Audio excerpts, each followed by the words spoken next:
afternoon, everyone. We're going to invite all of our legislative partners to join us at the podium, and Madam Secretary of OPM, nice to see you.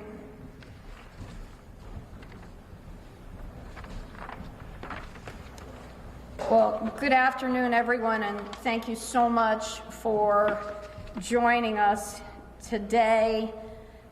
This budget makes historic investments in our progressive values, historic investments in childcare, education, healthcare, and supporting working and middle-class families. At a time when Connecticut is coming back in a big way from the pandemic and families are moving to our state in record numbers, this budget sets a course for strong, fiscally sound state government for the coming years. And we did all of this in a bipartisan and collaborative way. The days of gridlock with our budget-making process are in the rearview mirror, and that's why we've received multiple bond upgrades in 2021. That hasn't happened in more than 2 decades. The Connecticut comeback is real, and people are starting to notice. I am very proud of this budget's transformational investments in our state's women and families. We're bringing tax relief to 195,000 working families across our state through the Earned Income Tax Credit. Our nonprofits, many of whom provided critical services for women and families, will see a $100 million increase in state support. Through additional subsidies in our state health care exchange, we're providing 40,000 more people with access to health care.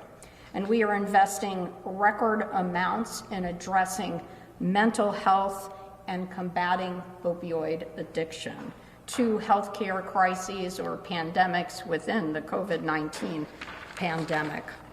We're investing record amounts in education with funding for early childhood, K through 12 education, while also making community college debt-free for everybody.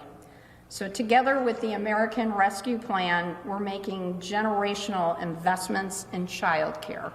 Our budget expands access to affordable childcare by providing $5.3 million to cover 3 months of parent fees in the Care for Kids program and $3.5 million to cover parent fees in state-funded childcare services over the summer. This budget is bold, it's progressive, and it's also fiscally sound. It is the cornerstone of Connecticut's comeback, and I'm so grateful to our governor and our legislative partners for their hard work in making it happen. And with that, it is my great pleasure to introduce the leader of our state Senate, Martin Looney. Senator Looney. Thank you, Madam Lieutenant Governor. And as the Lieutenant Governor said, this is a historic and transformative budget, I believe, that we have passed in 2021, and helps us address many needs that have not been adequately met for a number of years during the difficult struggles we've had for the last 10 years at least, in terms of managing our state and addressing our pressing needs, but at the same time being in a period where we've been challenged in terms of our revenues and the predictability of our revenues. But as was said, this year, I think in a collaborative relationship with the administration, I want to thank the governor and Secretary MCCAW and all of the administration working closely with us to fashion what in the end turned out to be certainly a bipartisan budget, with 2/3 of the Senate Republicans voting for it and over 40% of the House Republicans voting for it as well. As the Lieutenant Governor said, it does meet critical needs in education, health care, early child care, expansion of insurance coverage, and also, as mentioned, we raised the earned income tax credit level to 30.5% of the federal credit, slightly higher than it was when it was first enacted at 30% a number of years ago. It had gone down to 23% in the budget of 2017, in that bipartisan budget during a time of fiscal crisis. So there are many areas, and that's symbolic of it, where we have been able to restore funding, keeping pace with our phase-in for enhanced ECS. And I'm particularly proud of the fact that we have restructured the payment in lieu of taxes program to create greater equity by creating a 3-tiered pilot system of 50, 40, and 30% reimbursement based upon the net grand list per capita of a community, with those under 100,000 net grand list per capita at the 50% level, 40% for those between 100 and 200,000, 30% for those above 200,000. Even at 30%, that's higher than the current level of reimbursement, which is about 25. So this is transformative, I think, in terms of municipal aid, and also builds equity into the formula in a way that had not previously existed, because in the past, a town got the same level of reimbursement under pilot, regardless of what its fiscal situation was for pilot-eligible property. And now we address need in a way that was not done before. So in a whole host of ways, this is a budget, I think, to be celebrated, and I think that's why it had such broad bipartisan support. Thank you. Thank you so much, Senator Looney. I'd now like to bring up the co-chair of the Finance Committee, Representative Sean Scanlon. Thank you, Madam Lieutenant Governor. Good afternoon, everybody. This is a great day. It's a great day for Connecticut. I think it's a very great day for me and my ranking member, Holly CHEESEMAN, to be here today to celebrate something that truly is not something that happens all the time, which is a bipartisan budget. And I think a lot of that is due to the governor and his leadership, Secretary McCaw and her leadership, and of course, Senator Looney and Speaker Ritter. But it started at the committee level, and it started with us trying to find some common ground. When I took this job 6 months ago, the first question that everyone would ask me is, what taxes are you going to raise? And I would try to turn that around and say, what taxes can we lower together? Because I think that should be the interest of all the folks that are watching what's going on in Hartford and trying to figure out what their family budget is. And if we can find a way to sit around a table, Democrat and Republican, roll up our sleeves and make it more affordable for Connecticut, I think it's a great day. We did that here in this budget, along with all the other things that folks are mentioning, which are incredible investments in human capital, in people, in businesses, just trying to make sure that we get this recovery right. And under the governor's leadership, we are. And I just couldn't be more grateful to be here today to celebrate this moment. Thank you. Thank you, Representative Scanlon. I'd now like to invite Representative Holly CHEESEMAN, ranking member of the Finance Committee. Holly. Thank you, Lieutenant Governor, and I won't repeat what everyone said earlier today. This budget makes great investment in our communities, in our citizens, and addressing some of the needs that have been both revealed and exacerbated during the pandemic. I want to thank my good chair on finance, who made it clear from the beginning that he was going to be open to Republican ideas. I am proud that some of those Republican ideas are reflected in this budget, particularly that no tax piece. Thank you, Sean. Thank you, Governor. Thank you, Senator Fanfare, wherever you are, for not stopping it. And I just want to say we should be building on this, not only because it's important, but also because we have to continue this process. One of the things I know that needs to be addressed, and we're all agreed, is real property tax reform. I know this governor had aimed to restore that $500 property tax credit to all our citizens. I'd like to find a way to do that. I'd like to find a way to continue this collaboration. Our rainy day fund is in the shape it is because of that great bipartisan budget. So my thanks to the governor, to leadership for including Republicans in this conversation, and I look forward to that conversation continuing as Connecticut recovers and we build the best state in the union. Not that it isn't already, but there's always room for improvement. Thank you very much. There you go. There you go. And now it's my pleasure to introduce OPM Secretary Melissa McCaw. Madam Secretary. Thank you, Lieutenant Governor, and I want to just hail salute to our leader, Governor Ned Lamont, as well as to President Looney, Speaker Ritter, and the leaders of this state. Today truly is a historic moment as we reflect upon what we are accomplishing in this budget. A budget is a vision and a roadmap for the future of Connecticut. And this budget provides an opportunity for historic investments. The amount of funding returning to our municipalities with a historic increase in municipal aid of $180 million, almost double the existing pilot, is unprecedented. The investments in education, in criminal justice, the ARPA investments in workforce, the infusion of resources into economic development really provides us with an opportunity to rebuild, to foster growth, and to achieve a strong Connecticut comeback. And that's not just how the numbers look in the reports that you often see us present, but it's really about how it meaningfully moves the needle, moves the dial for the men, women, and children of this great state. So I will not belabor today's celebration, but I just want to say that we're very proud of the work that we've done in partnership with the leaders of the state, and we look forward to taking these investments and achieving a return, a strong return that will promote a strong Connecticut. Thank you very much. Thank you, Secretary McCaw, and I just want to thank your staff, Madam Secretary, and the staff of the Governor's Office that worked so hard to really make this happen, and it's now my pleasure to introduce our Governor, Ned Lamont.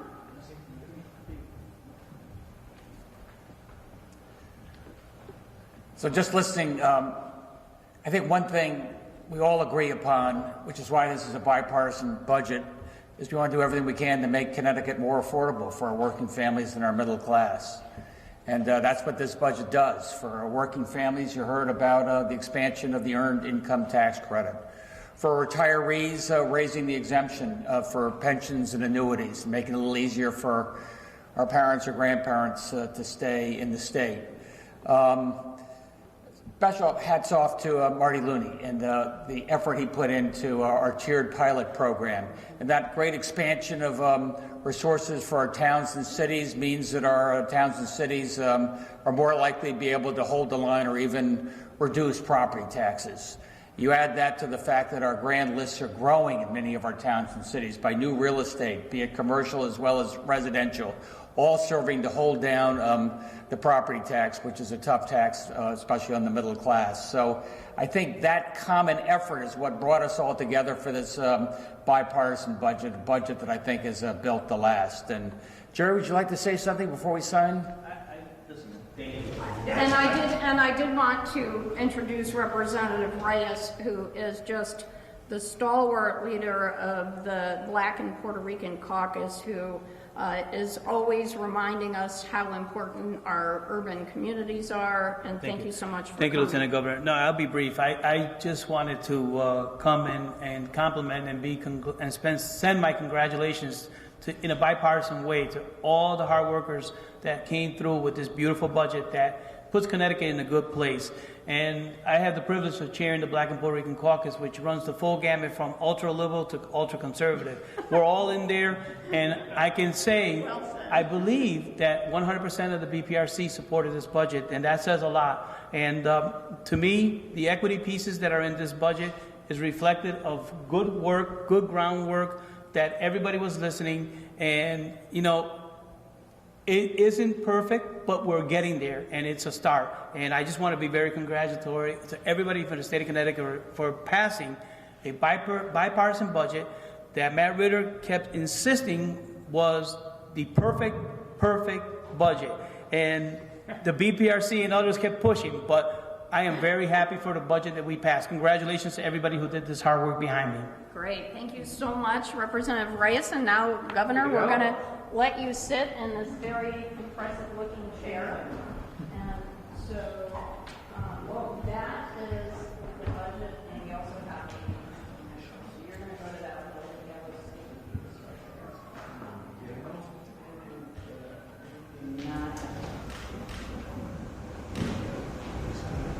Excellent. Okay. Cool.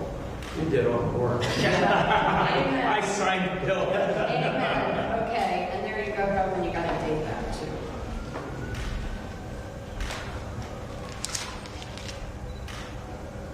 What is the date? 23rd. So just make it a 3. There you go. You got it. Yeah. All right.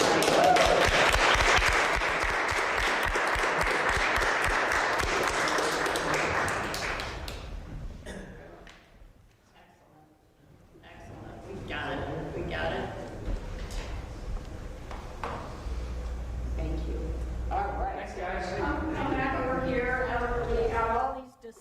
people to help us answer any questions that anybody has.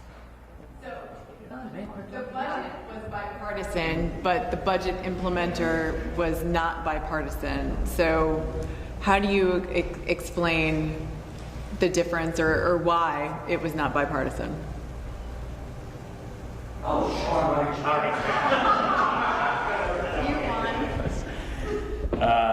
Listen, I think that the principles within the implementer are certainly something that both parties support. There were things that are in the implementer that people found objectionable, but I think that by and large, an overwhelming majority of what was in both those documents are things that both caucuses support, and I think that that's why we have found a lot of consensus on this.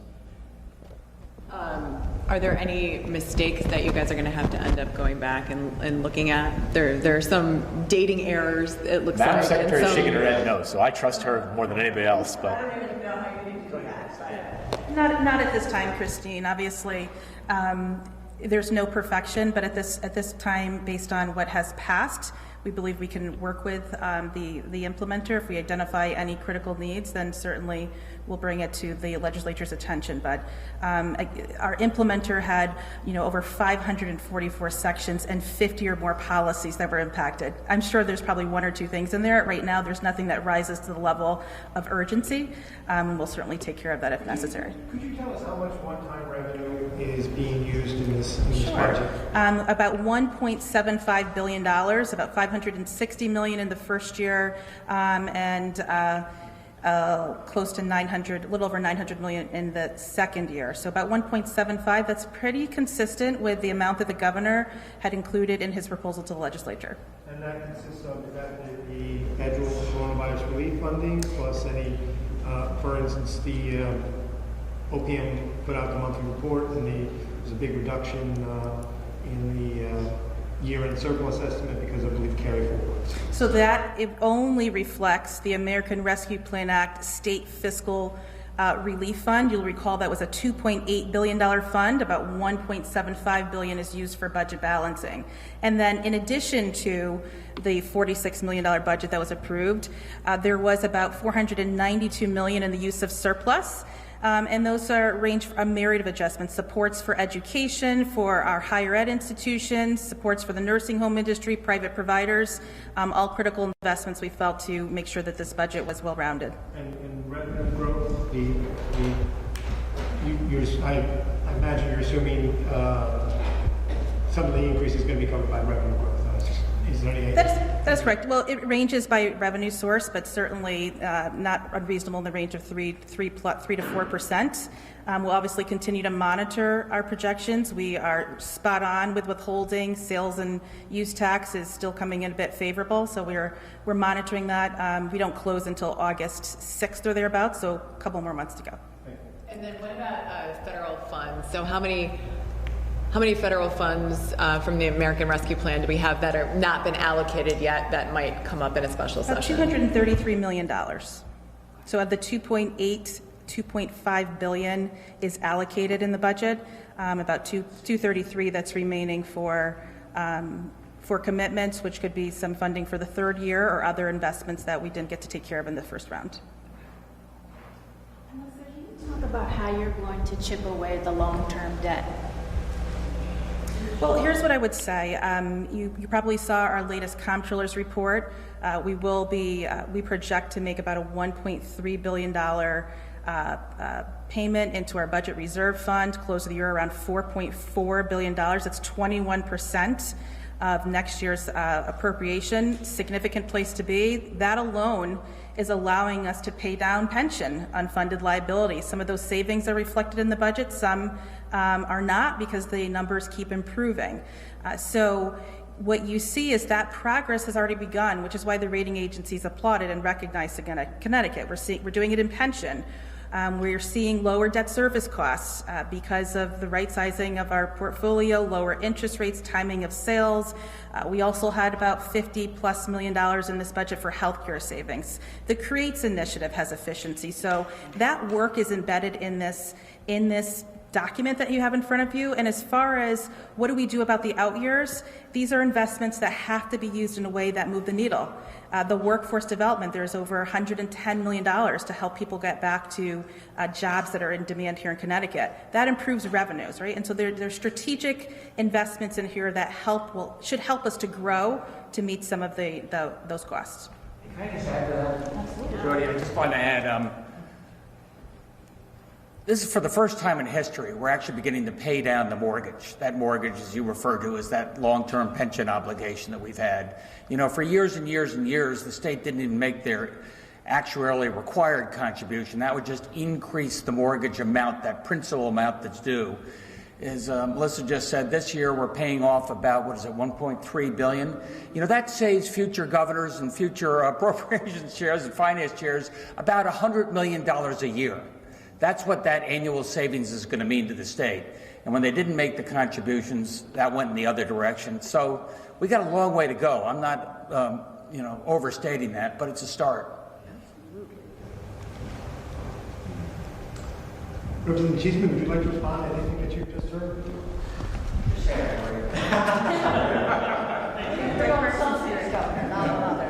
Yes. Well, yeah, I know.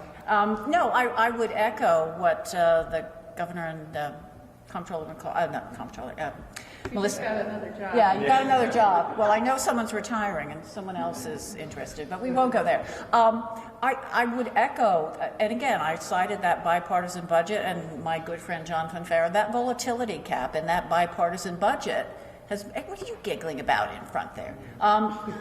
Has made a big difference. The pension debt we're paying down frees up real funds in our budget that can be used for the projects that we think are important. We said $100 million a year. I think in the second year we're looking at what, $330 million? It's growing. So that's real money. The CREATES Act was mentioned. If we can make those substantive changes in state government through digitization, through smart hiring practices, if any of you have poured through that many hundred-page report, you'll see some of the things we do in this state are crazy in terms of hiring practices, all those things. If we can do them better and save that $600 to $900 million, what does that mean for our cities? What does that mean for our schools? What does that mean for the children who have been, I think, in some ways the biggest victims of this pandemic? So I welcome the opportunity, as I said before, to work on this together, because we all want a great Connecticut. And when it's working, let's keep doing it. If it's not working, let's fix it and be smart. Are you ready to make an endorsement for controller, Representative? No comment. Thinking of that, say if I was an incumbent governor, wouldn't this be a great budget to run for re-election on? Didn't I just say that it invests in our progressive values? So go ahead, Gov. I don't know. I just think it's a really good budget. It's balanced, it's on time, it's bipartisan, it doesn't raise taxes and cuts taxes for working families. That's a pretty good start. I give it a shot. Are we waiting for Senator Fonfara?